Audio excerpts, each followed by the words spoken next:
क्या आपने कभी सोचा है हमारे फौजी भाई वोट कैसे डालते हैं? मानकर चलिए लेह लद्दाख में हमारे देश के लाखों फौजी भाई पोस्टेड है। यहाँ लेह लद्दाख में हमारे फौजी भाई पोस्टेड है और यह हमारे फौजी भाई कुछ उत्तर प्रदेश से गए हैं, कुछ बिहार से गए हैं नौकरी करने, कुछ केरला से गए हैं, कुछ एमपी से वहाँ पोस्टेड है, कुछ राजस्थान से हैं, कुछ वेस्ट बंगाल से हैं। यानी देश के तमाम हिस्सों से हमारे फौजी भाई लद्दाख में ड्यूटीरत है, देश की सरहदों पर तैनात है। और लोकसभा का चुनाव आ जाता है, क्योंकि लोकसभा का चुनाव पूरे देश में होता है और एक बार में, एक चरण में देश के लाखों गांव में यह चुनाव एक साथ हो रहा होता है।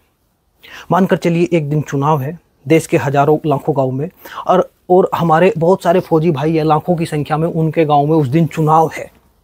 तो क्या हमारे फौजी भाई छुट्टी लेकर उस दिन अपने गांव में वोट डालने आएंगे? नहीं। देश की सुरक्षा का सवाल है। इतनी बड़ी संख्या में अगर फौजी भाई आते हैं तो हमारी देश की सरहदें हैं, उन पर ड्यूटी कौन देगा? देश किसके हाथों में होगा? बहुत बड़ा मामला होता है सुरक्षा का। और एक दूसरी चीज़ है, दुर्गम क्षेत्रों में हमारे फौजी भाई होते हैं, बड़ी ऊंचाइयों पर होते हैं, बर्फीला इलाका होता है, माइनस में टेम्परेचर होता है, तो वहाँ से आना थोड़ा कठिनाई भरा होता है, बहुत खर्च भी उसमें होता है। तो एक दिन के लिए फौजी भाई आएंगे तो उसमें बड़ी असुविधा होगी। तो ये दो वजह होती है जिनकी वजह से चुनाव आयोग द्वारा उनको एक अन्य सुविधा दी जाती है, उसके माध्यम से वह अपना वोट बहुत आसानी से कर लेते हैं। उनको अपने गाँव में आकर वोट डालने की आवश्यकता नहीं है, परेशान होने की आवश्यकता नहीं है, अपना स्थान जहां वे ड्यूटी दे रहे हैं उसे छोड़ने की आवश्यकता नहीं है, क्योंकि देश की सुरक्षा का मामला होता है। और इस सुविधा को हम कहते हैं डाक मतपत्र के माध्यम से वोट डालना। यानी डाक के माध्यम से फौजी भाई वहीं से अपना वोट अपने गांव में भेज देंगे, अपने गांव में वहीं से वोट डाल देंगे, वहीं से वोट डाल देते हैं। जहां जहां उनका वोट डालना होता है वह डाक के माध्यम से डाल देते हैं। इसको इंग्लिश में बोलते हैं पोस्टल बैलेट और हिंदी में बोलते हैं डाक पत्र के माध्यम से वोट डाल देना, यानी बाय पोस्ट वोट डाल देते हैं। इसमें हमारे फौजी भाई हैं, कुछ सशस्त्र बल के पुलिस बल होते हैं, कुछ विदेशों में नौकरी कर रहे हमारे राजदूत होते हैं, राजदूत और उनके कर्मचारी होते हैं। चूँकि वह भी एक विशेष सेवा विदेशों में दे रहे होते हैं तो उससे सेवा प्रभावित होती है, उन्हें भी यह सुविधा दी जाती है। तो हमारे ऐसे कौन कौन से सेना के जवान, सशस्त्र बल के जवान, सशस्त्र पुलिस बल के जवान और कौन से हमारे राजदूत हैं और उनके साथ किन्हें किन्हें यह सुविधा दी जाती है, हम देखते हैं विस्तार से। आइए देखते हैं। इसमें हमारे थल सेना के सैनिक और अधिकारी होंगे, वायुसेना के सैनिक अधिकारी और थल सेना के सैनिक और अधिकारी होंगे, यानी हमारी यह तीनों आर्मी हो गई। फिर बीएसएफ, सीआईएसएफ, सीआरपीएफ, आईटीबीपी, तिब्बत बॉर्डर पुलिस और एसएसबी सीमा सुरक्षा बल, NSG national security guard, BRO border road organisation, Assam rifle, NIA national investigation agency, SPG special protection group. यानी यहाँ से लेकर यहाँ तक हमारे हो गए यह अर्धसैनिक बल, अर्धसैनिक बल। और फिर 14वें नंबर पर हो गए राज्यों के सशस्त्र पुलिस बल जो अन्य राज्यों में तैनात है। जैसे कि आपने देखा होगा किसान आंदोलन हुआ था दिल्ली में, तो वहाँ दिल्ली पुलिस ने कुछ राज्यों की पुलिस बुलाई थी, जैसे हरियाणा और यूपी की। तो यूपी के जो पुलिस थी वह दिल्ली में तैनात हो गई थी। तो ऐसे में कुछ राज्यों की पुलिस होती है जो अन्य राज्यों में तैनात होती है, तो उनको भी यह सुविधा दी गई है। तो यह 14वें नंबर पर है। और भारत के राजदूत व उनके कर्मचारी लास्ट में। तो ये सभी जो हमारे सैनिक और अधिकारी रैंक के जो भी हमारे मतदाता है उनको यह सुविधा दी गई है कि वह डाक के माध्यम से वोट डाल लेंगे। इसके अलावा और भी कैटेगरी है, लेकिन हम फिलहाल यहाँ इन्हीं की बात कर रहे हैं। और ये जो हमारे सभी मतदाता है, इनको हम एक स्पेशल वर्गीकरण करते हैं इनको हम सर्विस वोटर यानी सेवा मतदाता कहते हैं। इन सभी को हम सर्विस वोटर हिंदी में सेवा मतदाता बोलते हैं इन सभी को, जिसमें हमारे ये अर्धसैनिक और आर्मी और ये सब आ जाएंगे। 15 श्रेणी के जो हमारे मतदाता हैं, सेवा मतदाता बोलते हैं। और एक खास बात और है, जो हमारे सेवा मतदाता हैं सभी ये है इनकी पत्नियों को भी यह अधिकार दिया जाता है कि वह भी डाक के माध्यम से वोट डाल लेगी, क्योंकि अक्सर पत्नियां साथ में हैं उनके, तो उन्हें भी यह अधिकार मिल जाता है, पत्नियों को भी साथ में मिलेगा। अगर पत्नियां सामान्यतः साथ में होती है तो वह भी इसका प्रयोग कर लेगी, उनको भी गांव में अपने शहर में जाने की आवश्यकता नहीं है वोट डालने के लिए। लेकिन जो इनके बच्चे होते हैं, हमारे जितने भी सर्विस मतदाता हैं, इनके बच्चे हैं, उनको वोट डालने का अधिकार नहीं दिया जाता, क्योंकि बच्चे वोट डालने आ सकते हैं अपने घर, चाहे राजदूत के बच्चे हों, चाहे एनएसजी के बच्चे हो। पत्नियों को तो अधिकार दिया जाता है पोस्टल बैलेट के, लेकिन बच्चों को नहीं दिया जाता। बच्चे वोट डाल सकते हैं घर आकर अपने। और जैसे भारत के राजदूत और उनके ऑफिस में जो कर्मचारी होते हैं भारत के, उनको वोट डालने का अधिकार दिया जाता है और उनकी पत्नियों को भी दिया जाता है, लेकिन जो उनके घरेलू नौकर होते हैं भारत के या उनके बच्चे होते हैं, उनको नहीं दिया जाएगा। उनके कुछ घरेलू सर्वेंट वगैरह होंगे या बच्चे होंगे, उनको भी नहीं दिया जाएगा, यानी बच्चों को नहीं होगा। और एक विशेष बात, अगर पत्नी तैनात है सैनिक के रूप में, अधिकारी के रूप में, और उनके पति किसी सेवा मतदाता के रूप में नहीं है, वह नौकरी नहीं करते, वह ऐसे ही रहते हैं, तो साथ में वैसे ही रहते हैं, तो उनको अधिकार नहीं दिया जाता है। पति की पत्नी को, यानी अगर पति नौकरी कर रहा है तो पत्नी को तो अधिकार दिया जाता है, लेकिन अगर पत्नी नौकरी कर रही है तो पति को अधिकार नहीं दिया जाता। अगर पति पत्नी दोनों नौकरी कर रहे हैं वहाँ आर्मी के रूप में, एनएसजी के रूप में, तो दोनों को अधिकार मिल जाता है। इस चीज़ का विशेष ध्यान रखना है। तो आपने विस्तार से देखा होगा कौन कौन पोस्टल बैलेट के माध्यम से, डाक मतपत्र के माध्यम से, कौन कौन सर्विस वोटर, सेवा मतदाता अपना वोट डाल सकते हैं। अब हम समझेंगे ये सेवा मतदाता अपना वोट कैसे डालते हैं, शुरू से लेकर आखिर तक की प्रक्रिया समझेंगे। एक हम उदाहरण ले लेते हैं। मानकर चलिए रमेश एक सेवा मतदाता है और वह आर्मी की नौकरी करते हैं और उन्होंने आर्मी अभी अभी नई ज्वाइन की है। देखते हैं लद्दाख में, मानकर चलिए उन्होंने अभी उनकी पोस्टिंग हुई है। हमारे सेवा मतदाता हैं, इनका नाम रमेश कुमार है। हमारे यह सेवा मतदाता है, रमेश कुमार है। लद्दाख में इनकी अभी अभी नई पोस्टिंग हुई है और यह यहाँ यूपी के रहने वाले हैं। यूपी में प्रयागराज जिले के एक गांव के रहने वाले हैं, एक गांव के। यह अपना वोट कैसे डालेंगे इसको हम समझते हैं। मैं आपको बता देना चाहता हूं कि पहले रोहित को सेवा मतदाता के रूप में अपना नाम दर्ज करवाना होगा।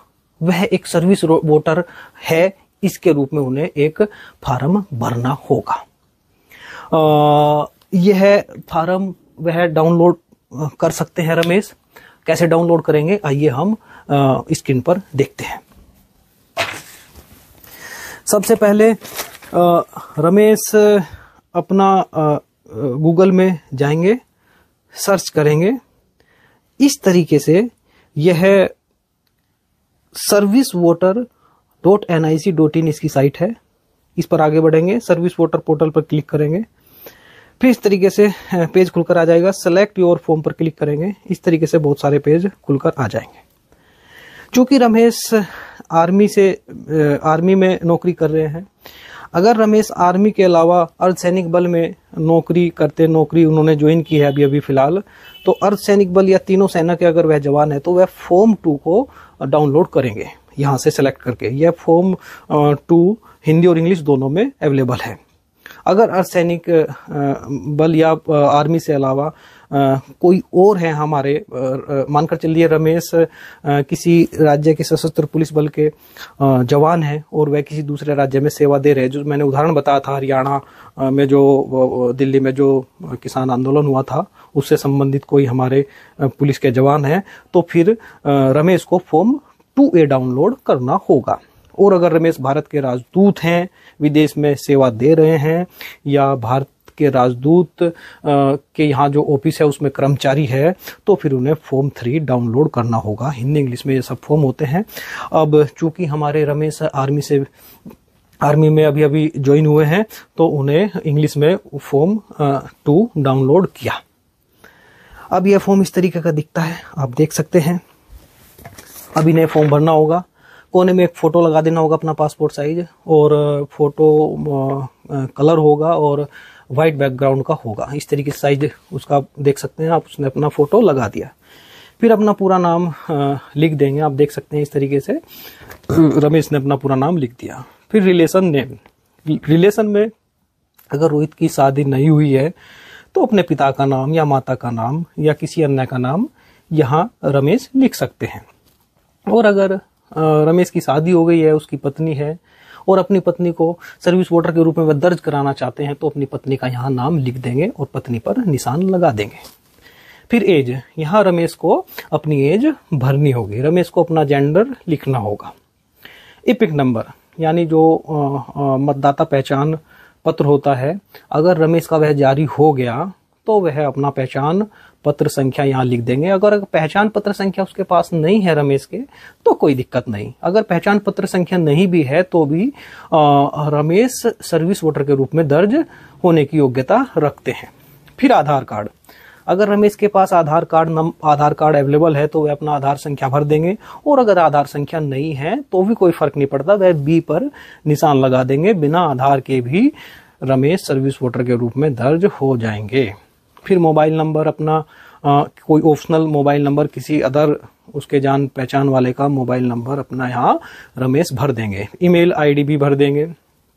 फिर यहाँ नीचे हाउस बिल्डिंग, चूंकि रमेश प्रयागराज के रहने वाले हैं, गांव के रहने वाले हैं, तो वह अपना पूरा यहाँ पोस्ट ऑफिस, तहसील वगैरह सब कुछ पता भर देंगे।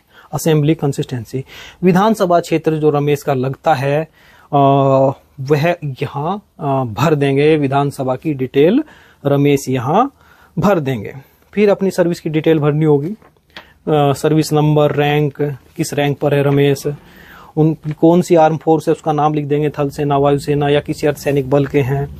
फिर रेजिमेंट वगैरह लिख देंगे। फिर रिकॉर्ड ऑफिस का पता भर देंगे। फिर यहाँ आगे देखिए, रमेश अगर अपनी पत्नी को सर्विस वोटर के रूप में दर्ज कराना चाहते हैं तो यहाँ पत्नी का नाम लिखेंगे, पत्नी की डेट ऑफ बर्थ लिखेंगे, और फिर आगे घोषणा करेंगे। जहां जहां भी स्पाउस इसमें लिखा है, आप देख सकते हैं 2-3 जगह इसमें स्पाउस लिखा है। मैं इसको गोल घेरे में कर देता हूं इस तरीके से, और जहां जहां स्पाउस लिखा है उस पर भी टिक लगा देना होगा। यानी रमेश अपनी पत्नी, स्पाउस का मतलब पत्नी हो गया, पत्नी को भी सर्विस वोटर बनाना चाहते हैं तो यहाँ निशान लगा देंगे। यह घोषणा रमेश द्वारा की गई है। और अगर पत्नी को वह सर्विस वोटर के रूप में दर्ज नहीं कराना चाहते, किसी वजह से पत्नी उनके साथ नहीं है, गांव में रहती है, रमेश का आना जाना अपने गांव में लगा रहता है, पत्नी उनके साथ नहीं रहती और पत्नी को वह सर्विस वोटर के रूप में दर्ज नहीं कराना चाहते। अक्सर ऐसा होता है बहुत बार कि पत्नियां गांव में रह रही होती है और जो आर्मी पर्सन है वह उनको सर्विस वोटर के रूप में दर्ज इसलिए नहीं कराएंगे क्योंकि अगर सर्विस वोटर के रूप में दर्ज हो गई तो फिर वह अपने बूथ पर भी वोट नहीं डाल पाएगी गांव में। तो फिर उस स्थिति में पत्नी का जो है उसको वहां से क्रॉस कर देंगे, यानी पत्नी का वह सर्विस वोटर के रूप में पत्नी को दर्ज नहीं कराना चाहते। और अगर उनके साथ रहती है सर्विस वोटर के रूप में उसको दर्ज कराएंगे और यहाँ निशान लगा देंगे। मैं समझता हूं कि आप इस चीज को बेहतर समझ गए होंगे। फिर डेट भर देंगे और सिग्नेचर की जगह रमेश अपना सिग्नेचर कर देंगे। और एक चीज मैं बता देना चाहता हूं, इसमें जो रमेश के बच्चे हैं वो सर्विस वोटर के रूप में दर्ज नहीं हो सकते। रमेश के पिता हैं, माता पिता अगर उनके साथ भी रहते हैं रमेश के, वो भी सर्विस वोटर के रूप में दर्ज नहीं हो सकते। केवल पत्नी को ही हक है कि सर्विस वोटर के रूप में दर्ज हो सकती है। ये मैंने आपको पहले ही बात बता दी थी। अच्छा, ये जो फॉर्म है, अगर रमेश दूतावास में है, किसी इजराइल वगैरह में कहीं किसी दूसरे देश में है, तो उन्हें फॉर्म नंबर 3 भरना होगा। वो भी मैंने आपको दिखाया था, आप देख सकते हैं स्क्रीन पर। ये फॉर्म नंबर 3 होता है, इसको भर देंगे। सब फॉर्म में थोड़ा थोड़ा डिफरेंस है, बहुत ज्यादा नहीं, उनका बस ऑफिस वगैरह का रिकॉर्ड होता है वो अलग अलग होता है। तो इतना करने के बाद रमेश ने फॉर्म भर लिया। अब यह फॉर्म आगे जो इसमें ऑफिस का जो रमेश का वहाँ ऑफिस है उनके लिए खाली छोड़ देना है, रमेश को इसमें नहीं भरना। और नीचे जो इलेक्शन ऑफिस है, ये रमेश का जो जिला है, प्रयागराज का जो जिला है, प्रयागराज में रहता है, वहाँ के ऑफिस वाले इसको भरेंगे। ये रमेश को खाली छोड़ देना है। ये रमेश ने फॉर्म अब भर दिया। अब रमेश ने फॉर्म भर दिया और यह इस तरीके का फॉर्म होता है, मैं आपको दिखा सकता हूँ। यह हिंदी इंग्लिश में दोनों फॉर्म है। इस तरीके से रमेश ने फॉर्म भर दिया और नीचे यह जगह छोड़ दी रमेश ने। अब रमेश इस फॉर्म को लेकर अपने जो हेड ऑफिस है, जो कमांडिंग ऑफिसर है, उनके सीओ हैं, उनके पास रमेश इसको लेकर जाएंगे। अपने सीओ, यूनिट ऑफिसर भी बोल सकते हैं इसको, या कमांड जो कर्नल साहब होते हैं, कर्नल साहब सीओ होते हैं, कमांडिंग ऑफिसर होते हैं, हेड ऑफिस के जो अधिकारी होते हैं, कर्नल साहब होते हैं, उनके ऑफिस में रमेश इनको फॉर्म को लेकर चला जाएगा। अब यहाँ से हेड ऑफिस से यह जो फॉर्म 2A है, फॉर्म 2 है, यह संबंधित राज्य को चला जाएगा और संबंधित राज्य से यह जिले को फॉर्म चला जाएगा, जिले का जो चुनाव कार्यालय है। और फिर जिले में जो ERO होते हैं, इनके पास यह फॉर्म 2 चला जाएगा और फिर ERO आगे की प्रक्रिया करेंगे और उनको सर्विस वोटर के रूप में दर्ज कर लेंगे। प्रयागराज की जो सर्विस वोटर है, मान के चलिए प्रयागराज में बहुत पहले से बहुत सारे सर्विस वोटर हैं और वह 3000, 4000, 10,000 की लिस्ट है सर्विस वोटर की, उसमें इनका भी नाम रमेश का जुड़ जाएगा। अगर पत्नी को भी सर्विस वोटर के रूप में वह दर्ज कराना चाहते हैं तो पत्नी का नाम भी सर्विस वोटर के रूप में जुड़ जाएगा। जो जिले की मतदाता सूची है उसमें जो सर्विस वोटर है, रमेश का नाम जुड़ जाएगा। और साल भर में यह 2 बार लिस्ट अपडेट होती है। तो रमेश इस तरीके से सर्विस वोटर के रूप में अपने जिले की सूची में दर्ज हो जाएगा। अगर रमेश विदेश में, इजराइल में दूतावास में है और वहां से वह फॉर्म 3 भरकर भेजेगा और वह फॉर्म 3 वहां के जो हेड ऑफिस है, दूतावास में ही जमा कर देगा उसको अपने साइन के साथ, अपने डिक्लेरेशन के साथ। वह फॉर्म 3 वहां का जो दूतावास का ऑफिस है उसको संबंधित राज्य में पहुंचा देगा। फिर राज्य जिले में इस ERO में ये प्रक्रिया है।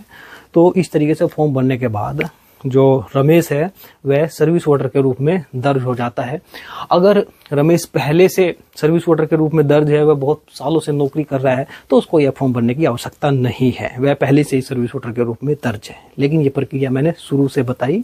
अगर कोई नया हमारा सैनिक है, हमारे ऑफिसर है, वह उनको इस तरीके से सर्विस वोटर के रूप में दर्ज होना होगा। वैसे वहाँ ये सब बातें बता दी जाती है आर्मी में और ये सब जगह जब इलेक्शन आते हैं, लेकिन फिर भी मैंने इसको आपको एक जानकारी के रूप में बताया। अब सर्विस वोटर के रूप में रमेश दर्ज हो गया है। अब वह अपना वोट कैसे डालेगा, आगे की प्रक्रिया को समझते हैं।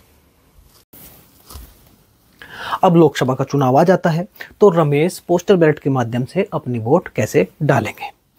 जैसे ही आचार संहिता लागू होती है और उसके बाद में अधिसूचना जारी होती है, फॉर्म भरने शुरू हो जाते हैं। जो उम्मीदवार है फॉर्म भरते हैं और जब उम्मीदवार जिसे अपना नाम वापस लेना होता है ले लेते हैं और फाइनल एक उम्मीदवारों की सूची जारी हो जाती है, तो उसके बाद जो जिले के ERO हैं, चुनाव कार्यालय है, वह चुनाव कार्यालय जो प्रयागराज का चुनाव कार्यालय है, उनको जहां रमेश रहते हैं, रमेश का जो हेड ऑफिस है, CO का ऑफिस है, कर्नल साहब का जो ऑफिस है, इनके रमेश के जो कमांडिंग ऑफिसर है, उनको ईमेल के माध्यम से वोट भेजेंगे। ईमेल के माध्यम से बहुत सारे बैलेट भेजते हैं, प्रपत्र भेजते हैं, लिफाफे भेजते हैं, जिनमें रमेश अपनी वोट डाल के भेजेगा। एक ऐसा ईमेल यहाँ से प्रयागराज से इनके हेड ऑफिस को चला जाएगा। ईमेल के माध्यम से बहुत सारे प्रपत्र वगैरह जाएंगे और यहाँ जो हेड ऑफिस है, जैसे ही उनको यह मेल आएगा प्रयागराज से, वह सभी जो प्रपत्र है उन्हें डाउनलोड कर लेंगे। OTP होता है, OTP के माध्यम से बहुत ही सिक्योर प्रक्रिया होती है। इसमें कोई फर्जीवाड़ा, धोखाधड़ी की संभावना नहीं होती, बिल्कुल एकदम सिक्योर प्रक्रिया है। OTP और पिन के माध्यम से हेड ऑफिस उन सभी प्रपत्रों को डाउनलोड कर लेगा और रमेश को दे देगा। रमेश और रमेश जैसे जितने भी हमारे सेना के जवान हैं, ऑफिसर हैं, उनको बांट देगा वह प्रपत्र। और यह जो ईमेल आया था उसमें रमेश के लिए क्या क्या चीज़ आएगी आप देख सकते हैं। डाउनलोड करके एक तो रमेश को इस तरीके का पोस्टल बैलेट मिल जाएगा जिसमें रमेश अपनी वोट देना चाहेगा। आप देख सकते हैं इसको, इसमें रमेश किसको अपनी वोट देगा। एक तो इस तरह का डाउनलोड सफ़ेद रंग का इस तरीके से लोकसभा में पोस्टल बैलेट होता है जिसमें रमेश अपनी वोट देगा। दूसरा एक फॉर्म 13A होता है, आप इसको देख सकते हैं। 13A फॉर्म पर रमेश घोषणा करेगा और उसके अधिकारियों के साइन होंगे, हम इसको जानेंगे। यह 13A के 2 पेज में घोषणा होती है। एक 13B की एक चिट होती है इस टाइप की, एक ऐसी छोटी सी चिट होती है। ये रमेश के लिए यह एक चिट है, स्टिकर टाइप है 13B। एक बड़ा स्टिकर 13C इस तरीके का होगा, रमेश को यह भी मिलेगा अपने हेड ऑफिस से। 13D की एक इस तरीके से अनुदेश होता है जिसमें रमेश पढ़ सकता है कि वोट कैसे कैसे उसको डालनी है, इसको रमेश पढ़ सकता है, दिशा निर्देश यह होते हैं। और 2 सफ़ेद रंग के लोकसभा में छोटे लिफाफे उसको मिलेंगे। लोकसभा का जो चुनाव है, एक छोटा लिफाफा एक बड़ा लिफाफा, जिनमें वह अपनी वोट डालेगा। यह प्रक्रिया हम समझेंगे कैसे कैसे। अब हम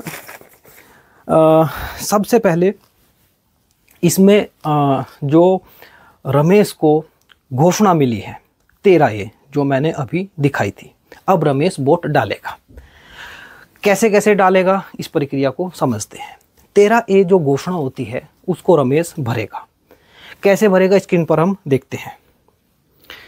इसमें यहाँ लिखा है सिग्नेचर ऑफ इलेक्टर, आप देख सकते हैं इसको, यहाँ रेड खाने में यहाँ रमेश अपने सिग्नेचर कर देगा। फिर रमेश को अगर कोई पहचानने वाला होता है, यहाँ आप इसको देख सकते हैं, नीचे लिखा है सेटिस्फैक्शन बाय आइडेंटिफायर। अगर रमेश का कोई साथी उसको पहचानता है, अगर चाहता है रमेश किसी अपने आइडेंटिफायर से इसको प्रमाणित कराना, तो आइडेंटिफायर रमेश का कोई साथी महेश है, सेना का जवान, वह यहाँ इसको साइन कर देगा। अच्छा, कई बार ऐसा हो जाता है जैसे रमेश की पत्नी है और वोट डाल रही है, रमेश की पत्नी का नाम महिमा है, महिमा ऊपर अपना सिग्नेचर कर देती है, तो रमेश उसका आइडेंटिफायर नीचे बन सकता है इस केस में। तो ऐसे हम इसको देख सकते हैं। अब मान के चले रमेश ने ऊपर अपना सिग्नेचर कर दिया था, आइडेंटिफायर अगर उसका कोई है तो आइडेंटिफायर अपना नाम लिख देगा, नीचे सिग्नेचर कर देगा आइडेंटिफायर अगर कोई है, अगर नहीं है तो भी कोई आवश्यकता नहीं। इसमें ऑप्शन होता है, आइडेंटिफायर इसको प्रमाणित कर भी सकता है या नहीं भी कर सकता, दोनों ही बात है। अगर आइडेंटिफायर प्रमाणित करेगा तो अपना साइन करेगा और नीचे एड्रेस लिखेगा। फिर सिग्नेचर ऑफ अटेस्टिंग ऑफिसर, यह जो रमेश के हेड ऑफिस के कर्नल साहब है, CO साहब है, वह यहाँ अपना सिग्नेचर करेंगे, इसको प्रमाणित करेंगे। इसका मतलब होता है रमेश जो एक मतदाता है वहाँ अपनी नौकरी कर रहा है, वह उनके अंडर में नौकरी कर रहा है। CO साहब इस चीज़ को प्रमाणित करेंगे और यहाँ अपना CO साहब सिग्नेचर कर देंगे और डेजिग्नेशन अपना पद लिखेंगे, अपना एड्रेस भरेंगे और डेट लिख देंगे। फिर अगला पेज देखेंगे घोषणा का। यहाँ दोबारा फिर सिग्नेचर ऑफ अटेस्टिंग ऑफिसर, यहाँ दोबारा अपना सिग्नेचर करेंगे कर्नल साहब या CO साहब, जो भी उनके कमांडिंग ऑफिसर है वह अपना सिग्नेचर करेंगे। और सर्टिफिकेट, देखिए अगर आइडेंटिफायर कोई होता है उस केस में फिर इसको यहाँ भरा जाएगा और फिर नीचे आइडेंटिफायर का सब जगह सिग्नेचर वगैरह होगा, उसकी डिटेल भरी जाएगी। और यह प्रमाण पत्र तभी भरा जाता है जब आइडेंटिफायर वाला मामला हो। और फिर सिग्नेचर ऑफ लास्ट में अटेस्टिंग ऑफिसर, वहाँ जो CO साहब है, हेड ऑफ डिपार्टमेंट है, वह अपना यहाँ सिग्नेचर कर देंगे। अच्छा, आप देख सकते हैं इस तरीके से इसमें बार कोड भी होते हैं, ऊपर कुछ कोड भी बने हुए हैं। यह बार कोड स्पेशल होते हैं चूँकि कभी ऐसा ना हो कोई इसकी फ़ोटोकॉपी कराकर रमेश और वोट न डाल दे, तो एक स्पेशल यूनिक कोड होता है जो प्रयागराज के ERO ने भेजा है। इस पर सिर्फ एक ही वोट काउंट होगी जब मतगणना होगी। अगर कोई फ़ोटोकॉपी टाइप कोई वोट दूसरी आती है, रमेश अपनी डुप्लीकेट वोट अगर डालना चाहते हैं तो वह एक बार ही काउंटिंग होगी, दूसरी बार काउंटिंग नहीं होगी।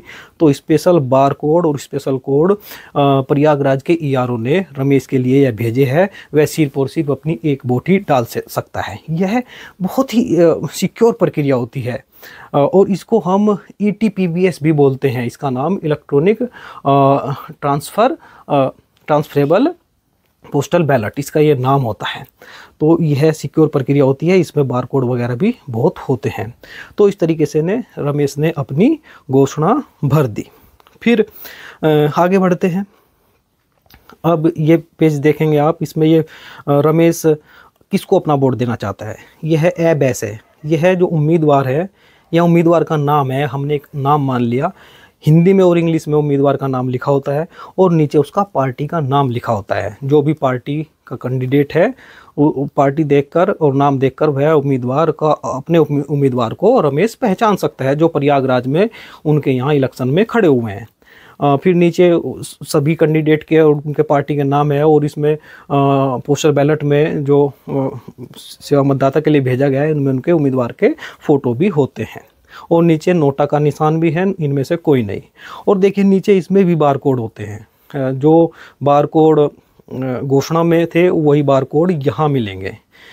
अच्छा, इसमें फ़ोटो के इस साइड में जो खाली जगह है यहाँ अपना मार्क करेगा रमेश। यहाँ सही का निशान लगा सकता है, क्रॉस का निशान लगा सकता है, बहुत सारे तरीके से निशान वह लगा सकता है।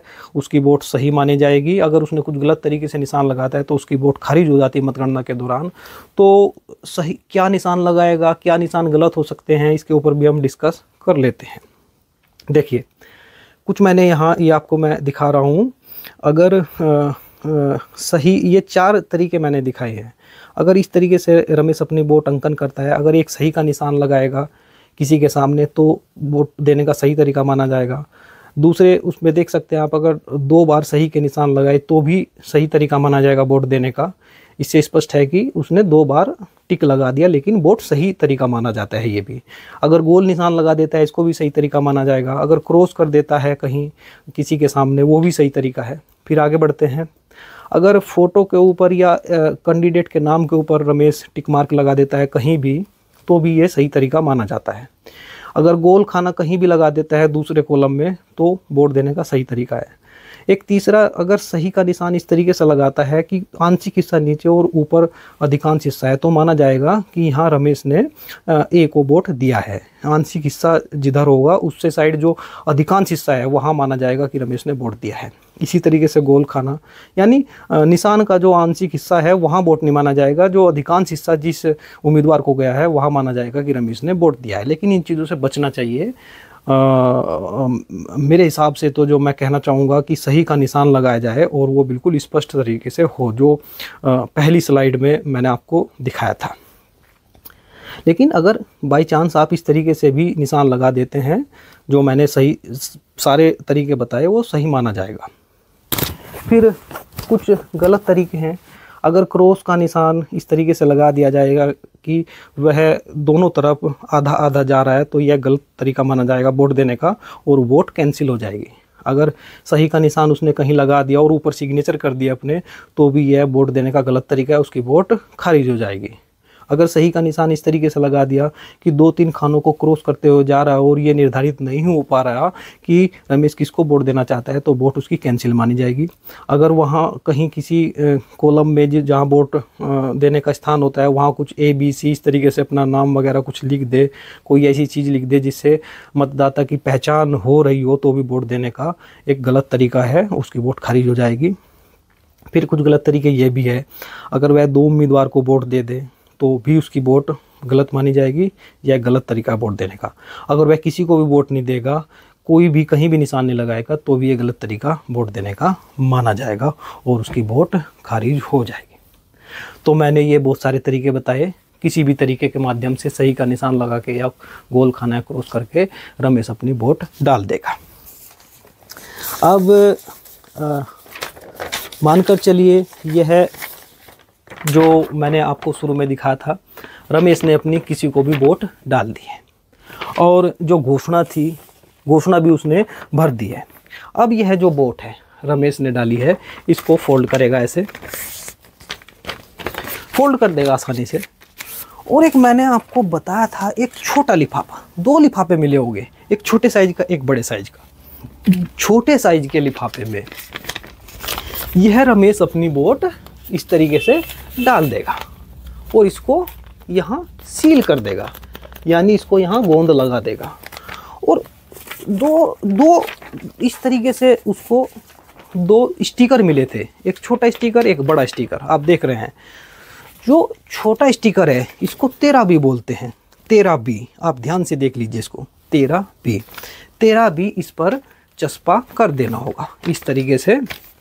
यहाँ गोंद लगा के इसको फेविकोल से इस तरीके से लगा देगा। और इस 13B पर कहीं उसको कुछ भी नहीं लिखना, यह स्पेशल उसे मिला होता है, इस पर उसको कुछ भी नहीं लिखना है। यह प्रिंट हुआ आता है, रमेश के लिए स्पेशल है ये प्रयागराज से ही छप कर आया है। इसमें कोई छेड़खानी नहीं करनी रमेश को, इसको ऐसे ही चिपका देना है। फिर इसके बाद ये लिफाफा तैयार हो गया।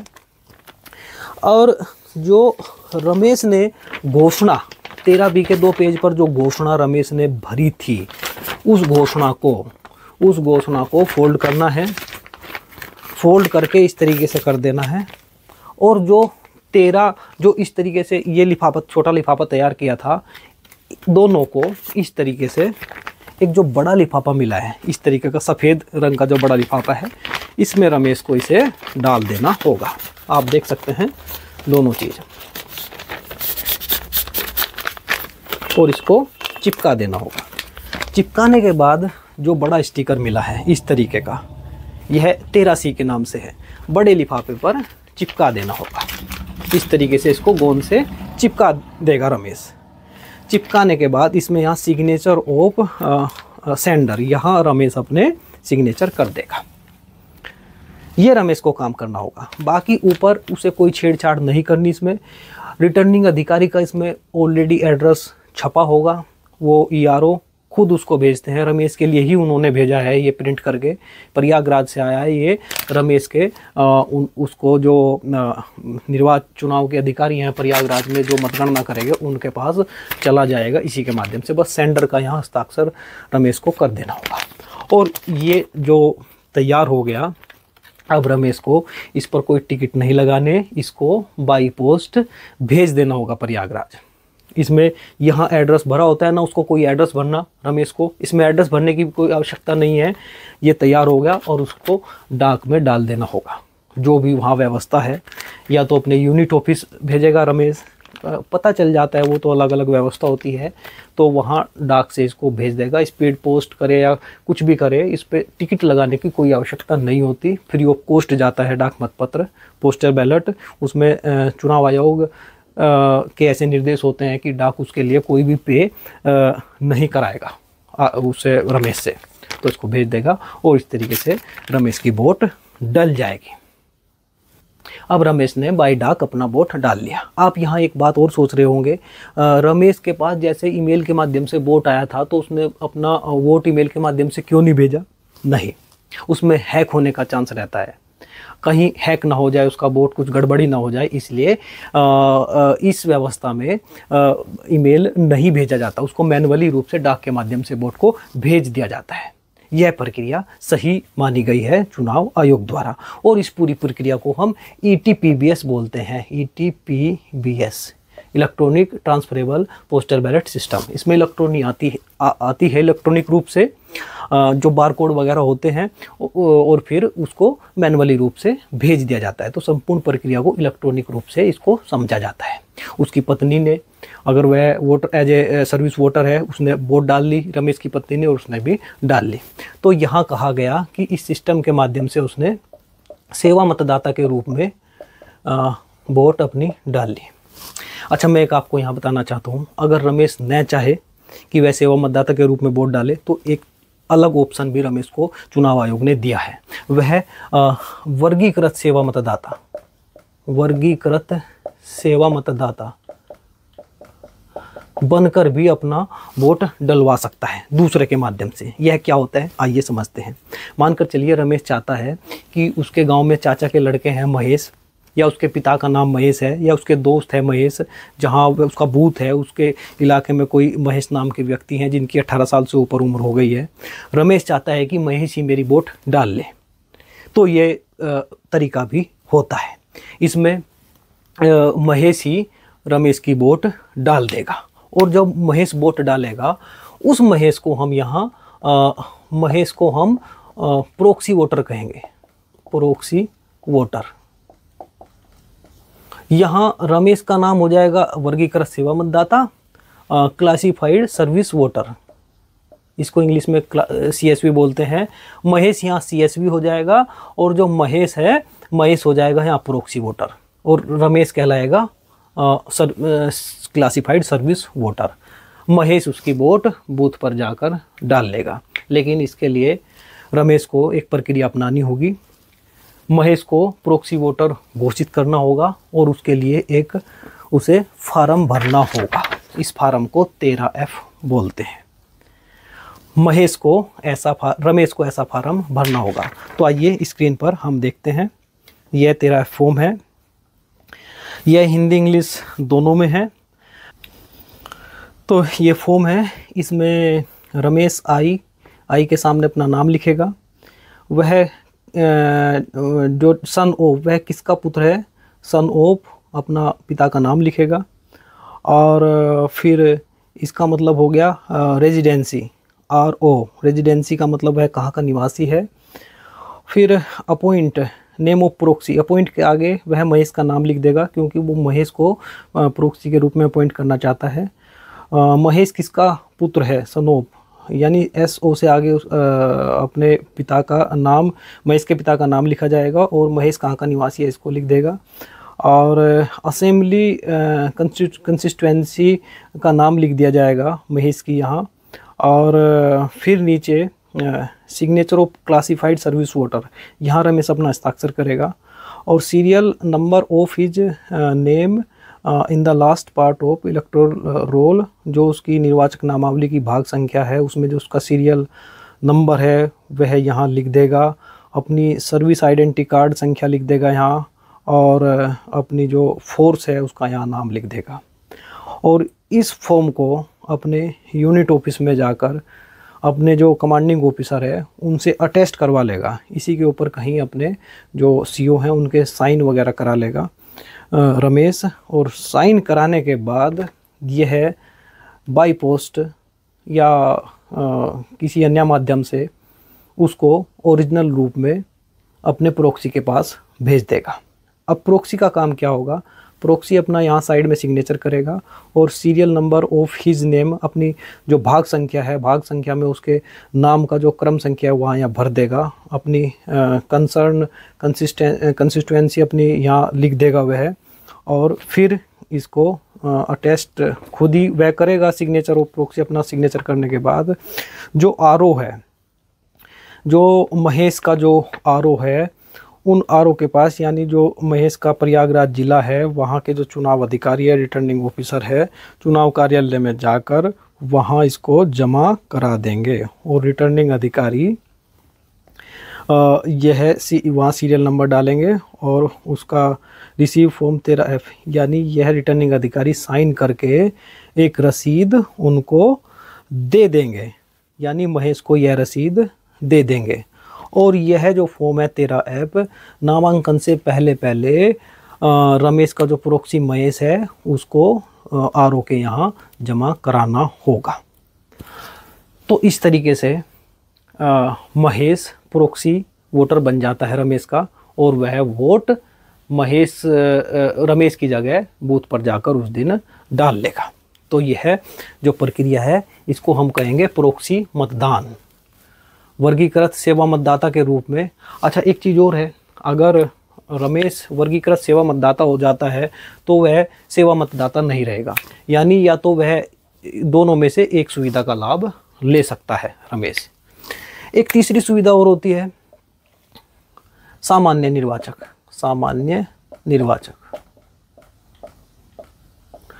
मानकर चलिए रमेश लेह लद्दाख में बहुत दिन से पोस्टेड है और वह चाहता है कि वह वहीं का वोटर होकर रह जाए, वहीं वहाँ से कहीं न जाए और लेह लद्दाख में जो उम्मीदवार खड़े हैं उन्हीं को वोट देना चाहता है, अपने मत का प्रयोग वही करना चाहता है, तो वह सामान्य निर्वाचक के रूप में एक फॉर्म 6 होता है, फॉर्म 6।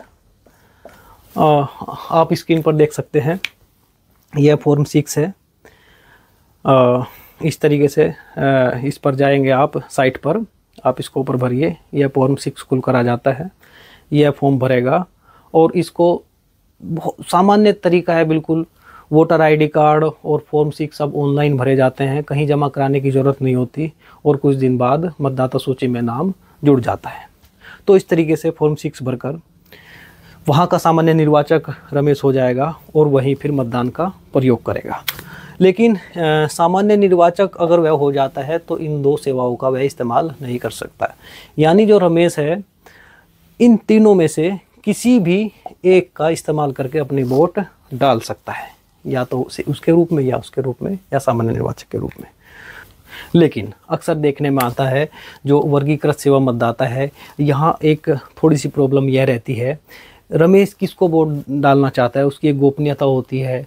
वह महेश किस तरीके से वोट डालेगा, रमेश अपनी वोट का प्रयोग अच्छे से कर ले, महेश उसकी वोट का प्रयोग सही से न करे, तो अक्सर देखा जाता है कि सेवा मतदाता के रूप में ही मतदान को बढ़ावा दिया जाता है कि वह जिसको वोट चाह रहा है वह अपने तरीके से वोट दे। और चूंकि सामान्य निर्वाचक के रूप में जो हमारे सैनिक होते हैं उनका ट्रांसफ़र बहुत जल्दी होता रहता है, अब कहीं है वह दूसरी जगह है, तो अक्सर देखा गया है सामान्य निर्वाचक के रूप में भी जो हमारे फौजी भाई होते हैं, अन्य सेवा मतदाता होते हैं, वह अपने को कम ही दर्ज कराते हैं। इसी वजह से सेवा मतदाता के रूप में ही वोट अधिक डाली जाती है एज ए सर्विस वोटर, तो इसका प्रयोग ही ज़्यादा होता है। और जो वर्गीकृत सेवा मतदाता और सामान्य निर्वाचक के रूप में वोट देने की बात है वह कम ही डाली जाती है। रमेश तीनों में से किसी का भी प्रयोग करके वोट डाल सकता है, लेकिन अक्सर देखा गया है कि पहला जो वोट देने का तरीका है यही अक्सर ज़्यादा चलन में लाया जाता है, इसको ही ज़्यादा बढ़ावा दिया जाता है।